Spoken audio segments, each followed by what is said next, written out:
everyone, we are Geeks Not Nerds. I'm Captain Logan. And I'm Vince. Hi, how's it going, Vince? Oh, pretty good. How are you, Cap? I'm good. Today we're going to talk about TV watching, and we're going to do kind of the same thing that we did, I guess a few years back. My goodness, how time flies. When we were talking about the ways in which we most enjoy consuming books, reading material. Hot sauce. Today, yeah, I know, it's pretty tasty. But today we're going to talk about something slightly less tangible than that, and we're going to talk about how we enjoy most consuming television and just like what we prefer in the formats. And this is of course something that I've been bringing up quite a bit lately, talking about so much TV shows with the superhero TV shows and stuff, and the binge watching versus watching stuff as it comes out week to week. So today we're just gonna kind of talk about our personal preference and a little bit about where all of that is going, and what Vince and I kind of want to see happen, and in just our personal preference of watching television. So Vince, I know that you are more of a watch it all at once kind of guy. Oh, yeah. Why is that? Well, I don't like waiting from week to week, and often I feel like I've forgotten something that'll happen between weeks. And same thing with comics, yeah? Yeah, and the same thing with comics is that if they didn't come out monthly, I would probably be okay with that. Yeah. I would be okay with them releasing graphic novels and me going and picking those up every, like, say, 4 or 5, 6 months, somewhere in there. I'd be alright with that. But I feel like that's kind of a potential abuse of power. You'd hate the story more if it sucked, wouldn't you? Yeah, I feel like, man, this is awful. Like, not happy I can't jump off of this. Or too bad I dropped $20 to read it all at once. Yeah. Obviously with TV it's different. You're not having to pay week to week. You're paying from month to month for the service. But I don't mind watching things serialized, and if I find that I'll even take my time with some things, but I'd rather watch 2 or 3 episodes in a row until I get, tired of it, and then I'll stop it.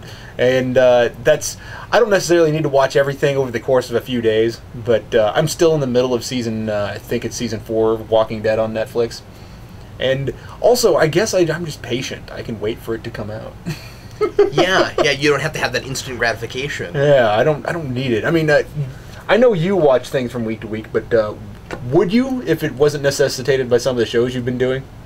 Not as much. Some things I get impatient for. I think I am a little bit, and I respect you and admire you for not having this. I think I do have a little bit of an instant gratification thing where I feel like I have to see things that I love as soon as they've come out for a couple of reasons. Some of it is just curiosity. Some of it is I'm a big fan of a thing. It's harder, and maybe this is a little bit too fanboyish of me. I guess I'm just kind of psychoanalyzing myself right now and going, yeah, this is me. So I'll air this out, sure. Where I have a hard time, for instance, when Enterprise was still on, I would have a hard time being the Star Trek fan I am, going a couple of days having not seen the latest Star Trek episode. That's weird in my head. You know what I mean? Like I'm a Star Trek fan. I'm a Trekker, whatever you want to call us. Somebody comes up to me and says, "Hey, Captain Logan," because everybody my whole life has always called me Captain Logan. What did you think of the most recent Enterprise episode? And it just came out like 4 days ago. I feel almost remiss in having not seen it. I feel that way about some stuff I'm watching now, although certainly not as much, to the same degree. I mean, I guess I would have felt that. I guess I felt that way a lot about Arrow when I was liking Arrow a little bit more than I am now. I still like that show, but so I guess some of that is just enjoyment. You know what I mean? Where it's just like I'm halfway through, I can't wait to see what happens next. That kind of thing. I find it feasible that they would release a show, the proverbial they, yeah, that they would release a show that I would want to watch from week to week, but it just hasn't happened in a while. Essentially, they would have to do something that would inspire me to buy Hulu, or inspire me to buy a cable connection, and I'm okay with it right now. I'm saving some money just by waiting, and I think, like right now, the one show that could get me to buy something regularly is a Netflix original. Yeah. So the thing that would make me go, oh, I'm going to buy that is when Daredevil comes out. I totally want to see that show. Are you not using Netflix at all right now? I am using Netflix right now. But that's going to be on Netflix, so what's your point? I mean, like, if it was on a regular show, like a regular station, I see what you're saying. Yeah, but, you're saying if that did come out week to week. Yeah, if that was a serialized thing, I'd watch it that way. They're not doing it right, because that one you might be getting patient with. You've got to see it when it comes out. And the other thing too is, it is harder and harder, and we say this all the time, to live in this day and age and not have things spoiled for you. Yeah, that's the big reason. If you're watching Arrow year to year instead of week to week, I'm sorry for being part of the problem, because you probably, because of me, if you watch us regularly, have heard me accidentally say things that would tell you important plot points. But it's a problem. It is a problem. I mean, I would feel bad if it were me, and I've had some complaints here and there sometimes, and I've been like, oh, I need to be more careful about that. And in some ways, it is impossible to avoid. Where like, you know, I was doing a lot of like live tweet sessions while I was watching TV shows, and I've gotten busy and I've had a hard time finding time to do that. I'm hoping to bring that to maybe start doing that again. But I would do these live tweet things, and it was impossible to draw the line. It was really hard to tell, what can I say while I'm watching a show that isn't too spoilery but still has substance in the tweet? But how do I not give things away to people that want to watch the show? But you know what I mean? Like, that's really complicated. So what I'm saying is, part of the reason that I feel the need to watch everything as soon as it comes out is I know that, say like when a movie comes out, I'm not going to be able to get through the weekend. I'm going to find out something. And part of that, sure, is what I do, is my job. When I'm on Facebook, it's hard to avoid things, because everything is now is set up to give you whatever news you are always consuming, right? So there's all these algorithms that say, oh, hey Vince, you've clicked on like 15 Ghostbusters things, so if there's any Ghostbusters news at all, your feed, say on Yahoo or Facebook or Google or whatever we're talking about, is always going to have whatever the latest stuff is on it. It's impossible to. So what I'm saying is, it's not just me. It's not. I don't feel like I'm a special case. I think that this is difficult for everybody. That if you are interested in the thing, how do you in this day and age, without just completely unplugging, not have things spoiled for you to the point where so that you are not enjoying things that you would otherwise enjoy? And like, so if you were to get like really into a TV show, it would drive you crazy. Of all people. I have physically thrown people out of doors, not like through doors, but through doorways, because they've tried to tell me something. And I was so upset with this guy. He said, let me tell you a little bit about this. And I said, no, you don't get to tell me anything. Yeah. I don't want to know anything. I said, I don't even want to know anything about the music. Anything that comes out of your mouth has something to do with that thing that I'm going to watch eventually. I'm literally going to throw you out my door. And I missed, and I hit the door frame with him, and he went flying around the edge. But I felt a little bad about that, just a little bit. Right. But yeah. So the thing that makes me really want to get some kind of subscription is when new shows come out and there's a pilot, I kind of want to see what it's all about, or at least the first one. And I don't have that because I don't have that access. I mean, I suppose I could, to some extent, just go to the websites and watch them there. Right, some of them. And some of them you can't do that with anymore. But yeah, it's a pain in the butt. Yeah. Indeed. So how would you watch them, Cap, ideally, in an ideal world? Case by case, man. I mean, for me, it's more... And here's the thing. I am somewhat...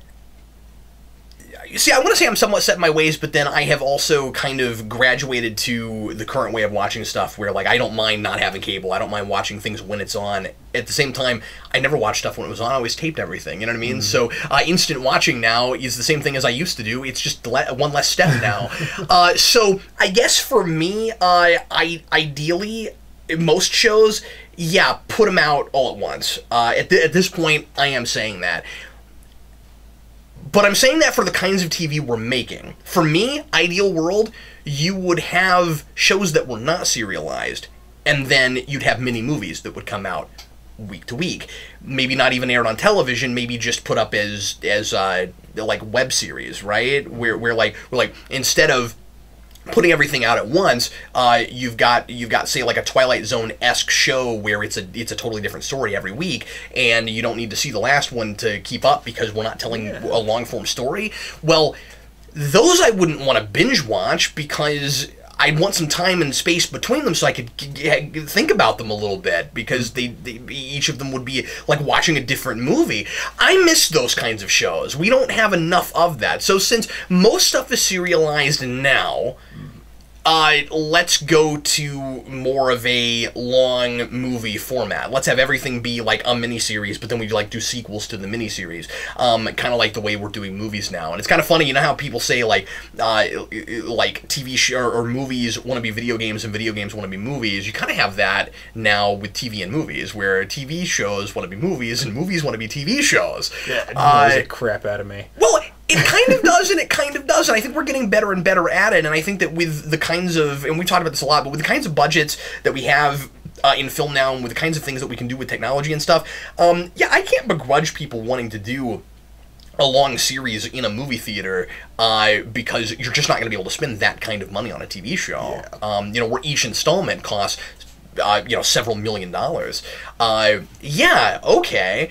So I don't know. I guess for my taste, it just depends on what the show is. So I mean, there's a nostalgia factor where I do kind of miss watching things like week to week when they're on. And I thought about this with comics too, where like I buy singular comics every week because I love single issue comics. But if the single issue comics went away and we went to just a and I always have thought that eventually this might happen, and we eventually go to a just kind of trade format, how much will I miss it?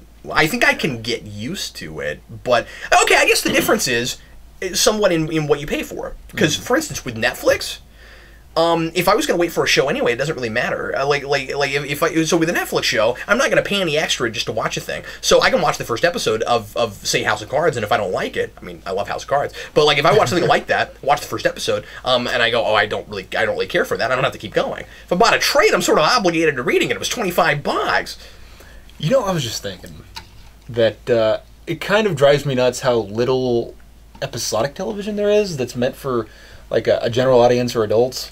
Most of it is just procedural crime stuff. There's a little bit of that left. And even those shows, still, there's usually some kind of overarching story happening in the background, but it's a little bit... Yeah, like,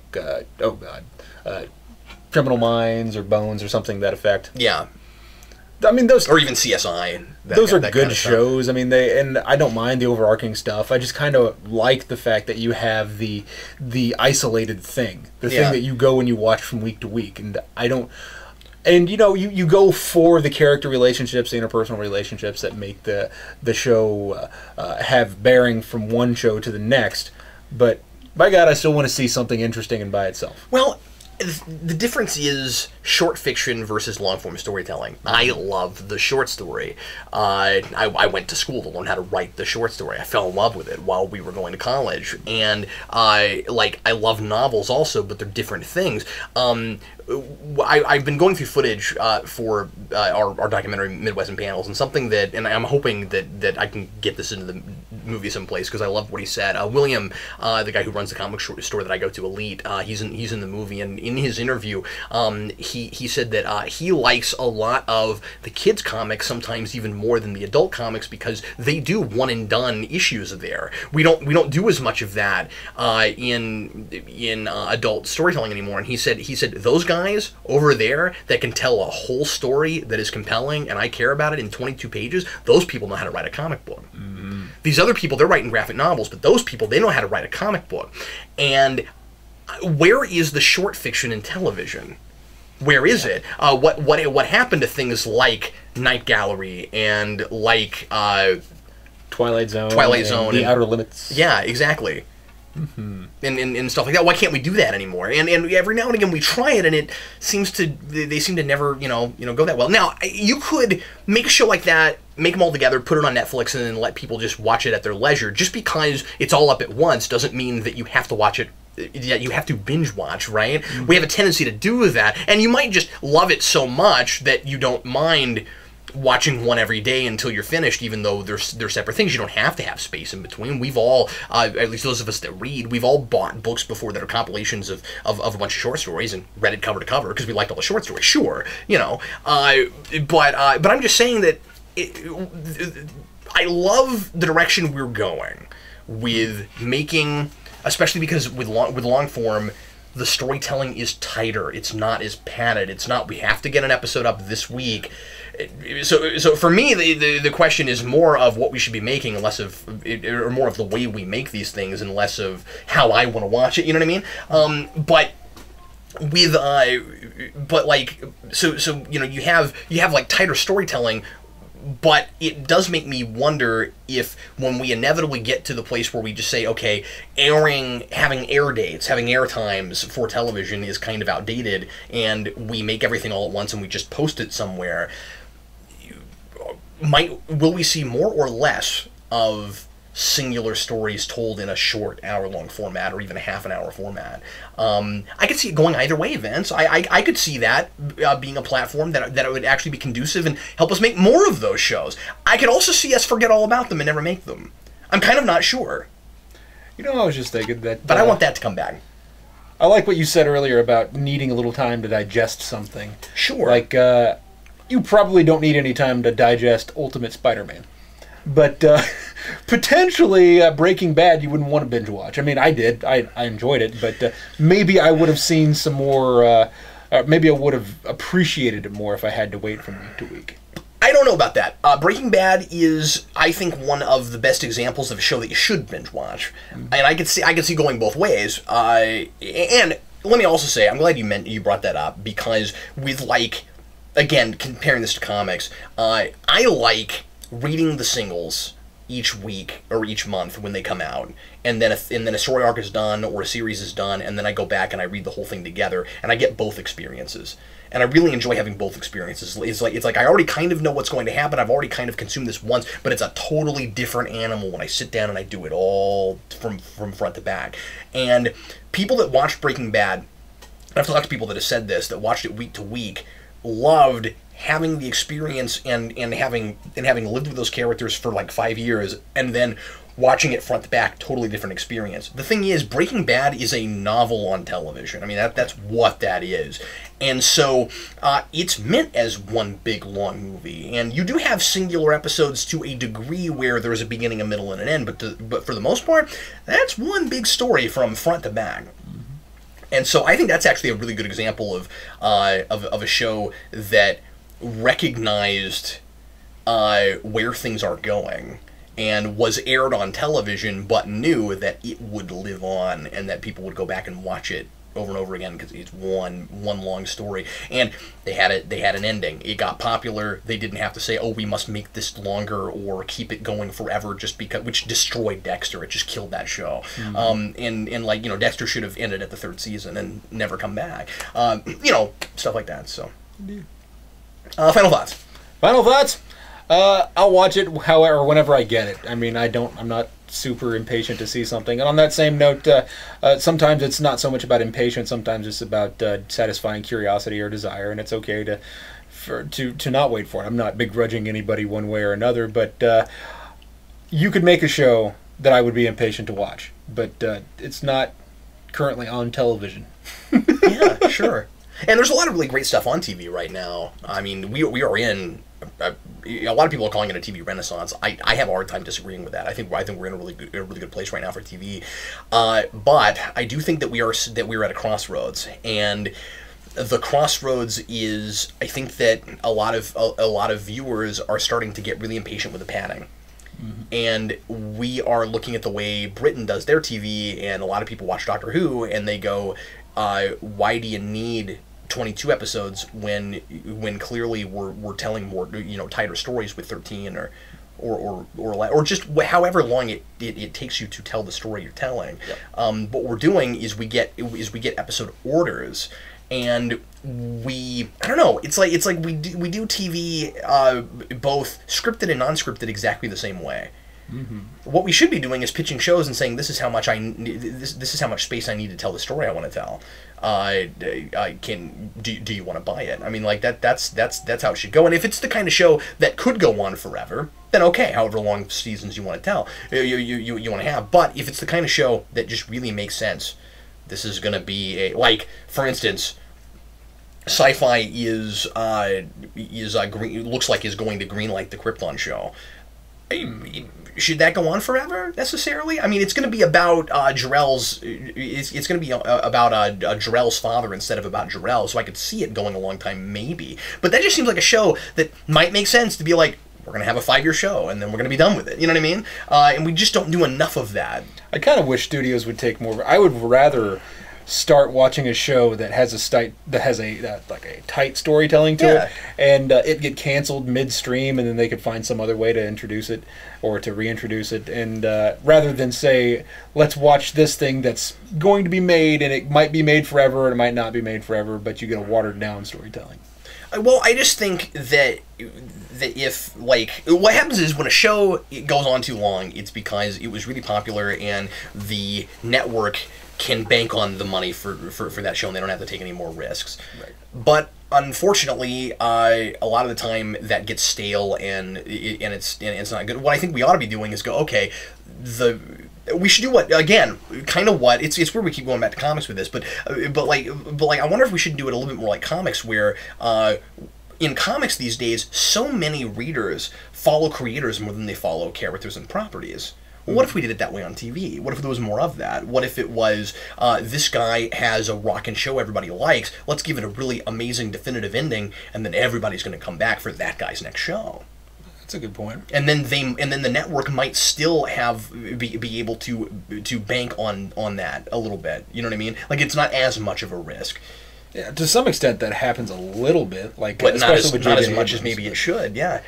See, Abrams is somewhat of a bad example, though, because that's just his name on certain shows. Some of the stuff that people know him for are not shows that he really worked on that much. Lost, he came in and did the pilot and left and hardly worked on that show. And that's one of the shows that he's most well known for. He did do Alias. He did do a Fringe, but I'm just saying that I think more of the time it's a name to sell a thing as opposed to let's take a guy that keeps keeps the reins of a show, and you're going to get a good show if you get this guy, because or at least it's very likely that you'll get a good show if you hang on to this guy. And I don't know, just give creators that kind of credit more than the property, because properties can sour. Creators can sour too, sure, but especially if they're eating citric acid or something. That was obligatory, Vince. Okay, so let's go on down to rants. And Vince, what is your rant for today, sir? My rant for today. I get really frustrated with with store owners that have a small business that don't understand that customer service is necessary. And they don't hire people that are good at customer service, or they themselves are crap at customer service. And when I say customer service, I don't mean like when you go to some big chain store and they have a customer service desk that works on returns. That's, whatever. What I'm talking about is when you walk into a store and somebody doesn't even greet you or acknowledge that you're there. Their place smells like old stale pizza because they have a bunch of pizza boxes stacked up around. You see this a lot in comic book stores, unfortunately. You see this a lot in... but not in the ones that we did for our movie. That's right. No, we went to a lot of really good ones. And that's not to say that this is even a problem with all or even a majority. This is just you go to places and these people, they don't say... Like, I went into a store once, and I picked up a book, and I put it down on the table, and I wanted to buy that book, and I stood there for probably 5 minutes while I finished this conversation with this girl, and this girl said, I think you have a customer. He said, I know. And I might be exaggerating. It might have been more like 4 minutes. It might have been more like 11 minutes. I might be underestimating. Oh, I'm sorry. That would be underestimated. But it was still a significantly long time. I'll let you finish your rant. And I was standing there at the counter just kind of tapping my fingers. I thought about just picking up the book and leaving. I was like, well, he obviously doesn't want my money, so he's okay with me just taking this, right? So... that's called shoplifting. That is called shop. But you don't understand, sir. I wanted more. And that's the thing, is what was weird for me is I was buying a book that I was just buying to fill out a collection. I already knew what was in it. I didn't like it that much. It barely featured the character I was buying it for. I'm like, why am I standing here waiting for you? I could buy this online for probably $1 cheaper. Yeah. I'm like, this is ridiculous. But that's the thing, is it's not even there. I mean, you go into, I've been into some small restaurants where the waiting staff is awful and they're just disinterested in helping you. Like, well, why are you here? And you don't have to work Here, if you wanted to work at a job where you didn't need to wait on people, you could go work, for FedEx or UPS or something, and just toss stuff into the back of a truck. Like, you don't have to do the job that you're doing. There's always a different option. I mean, it may not be an option that you're willing to explore, but I don't understand why some employers or some even owners don't understand that customer service is necessary for repeat business. Sure, I'm buying this one item from you, but am I actually going to come back and buy anything else from you? So that's not really a funny rant. It's just, it is what it is. I've been into a few stores lately where I look at the owner and I go, you're not a nice guy. Well, also, like, what are you doing? And also, importantly, there are plenty of other places you can get that product. Yeah, and he doesn't have like this rare group of things that's the only place you can get it. It's not that novel. And we live in a day and age where just most things you can grab online if you really need them that badly. So you have to work, and this is another theme that seems to be permeating a lot as I'm going through footage for a documentary. You have to work that much harder in an internet age to get people to get in their car and drive to you. I mean, like people have to put forth more effort now in a way because, or at least it feels like it, because there's, you could sit at home and get it. You just have to wait a little while. So why are they coming to you?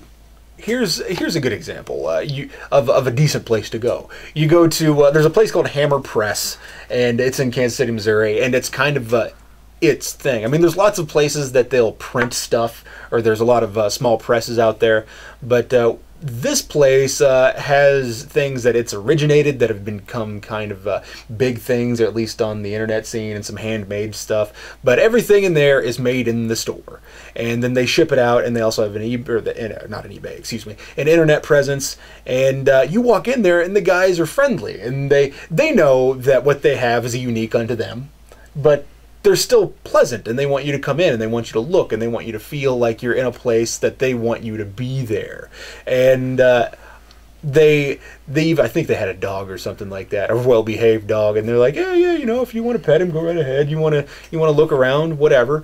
And they don't bother you, they don't pester you, like, find your thing and get out of here, because I've been in stores like that too, which is ridiculous. Yeah. What's the point of that? The longer I'm there means more likely to buy stuff. I mean, it's not like... That's what I've always said. The only place that a person would probably stay forever and never buy anything is Walmart, because they have set something up in the back and they live there now, and there's like toothbrushes and stuff. What? There was some story that a guy was caught living in Walmart, but he wasn't caught for 10 days. Yeah. But I thought it was funny. But you go to a place like Hammer Press, and it's a good example of a small There's a business. social experiment in there. Somebody should just try that and see if they can get away with it for long. It's like who can break the I lived in Walmart for several days in a row record? Bring disguises, I think, is the answer. Oh, is that the answer? Yeah. And I mean, you go to Hammer Press, and those guys, those fitting rooms are so comfortable. They have more options. I mean, there's not a lot of other options to get the stuff that they make. So they could be jerks, but they're not. And they want you there. And their business flourishes because of it. So anyway, what do you have to rant about today, Ken? Oh, well, Vince. Today's mine's not funny either. Sorry, we're not bringing the funny today.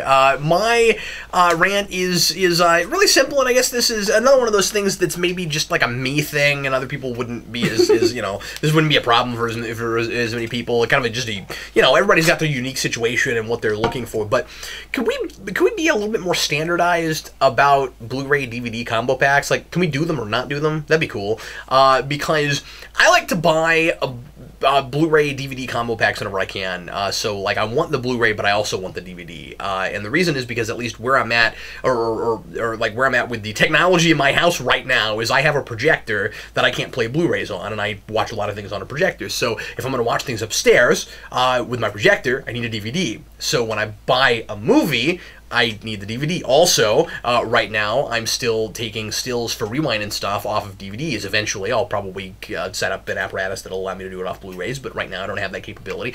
I just like...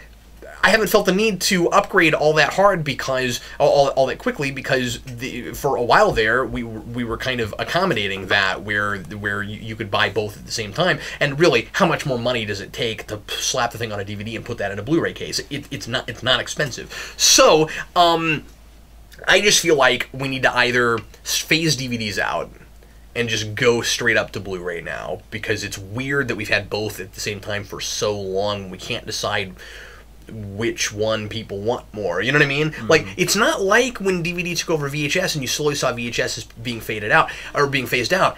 DVDs aren't being phased out. You still see a bunch of DVDs on a shelf of a movie whenever it comes out, just along with alongside the Blu-rays. Why is that? It's not like Blu-rays are that expensive. It's just I haven't upgraded that fast because I haven't.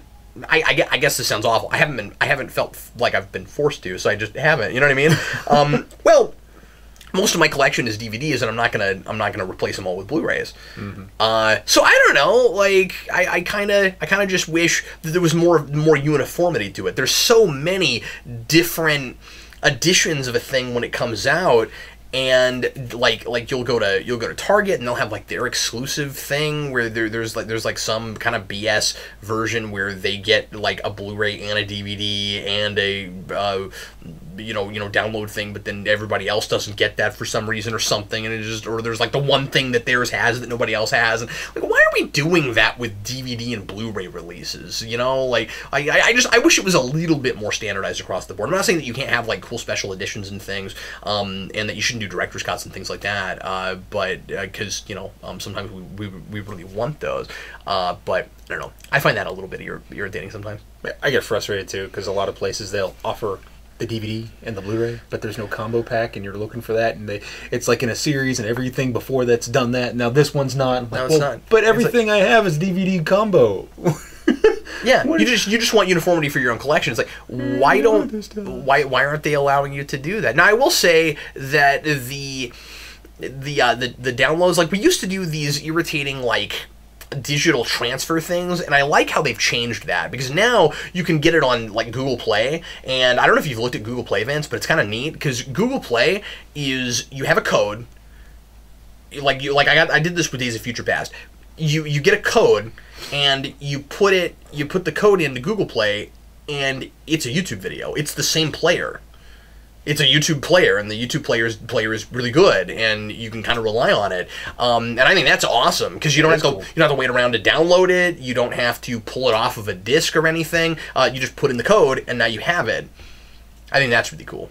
I like it. I'll do that. So a lot of the things that you're buying now, Vince, probably have that. So I don't know, like if we're moving more to that, if we're going Blu-ray and like Google Play or whatever else, a lot of times they'll give you like a code for like 4 or 5 different things because there's so many different of these players now.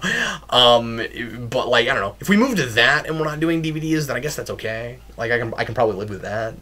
But again, this is probably just a me rant. But that's that's what we do on rants here. You can skip this part. It's cool. Thanks for tuning in, guys. But yeah, thanks a lot for watching. We sure appreciate it. If there is anything you want us to talk about in a future episode of Geeks Not Nerds, be sure to leave that in the comments. Vince and I are changing things up a lot for 2015. Yeah, that's what we're coming up into, 2015. And we are going back to our roots. We're bringing back a bunch of shows that we used to do that we haven't been doing for a while. And there will be some fun new surprises here and there. You might see Doom's Vince creep in here and there. As we're moving along. That's all he can really do is creep. Vince has a horrible Doom's Vince impression. Have you noticed that? It's Vince is going to be bringing back Vince Versus starting in January, and we're going to be doing all kinds of other things. So I've put out some updates and things, letting everybody know what we're doing with that stuff. But anyway, as I keep saying, we're kind of under construction a little bit right now. So if you see new things coming out and you're wondering what other things are and that kind of thing, just bear with us, and we will have a regular structure by the beginning of 2015 as we are kind of overhauling. So anyway, thanks for watching. We sure appreciate it, and we will see you again next week on Geeks Not Nerds. I am Captain Logan. And I'm Vince, reminding you to support your local comic book store. Thanks for watching.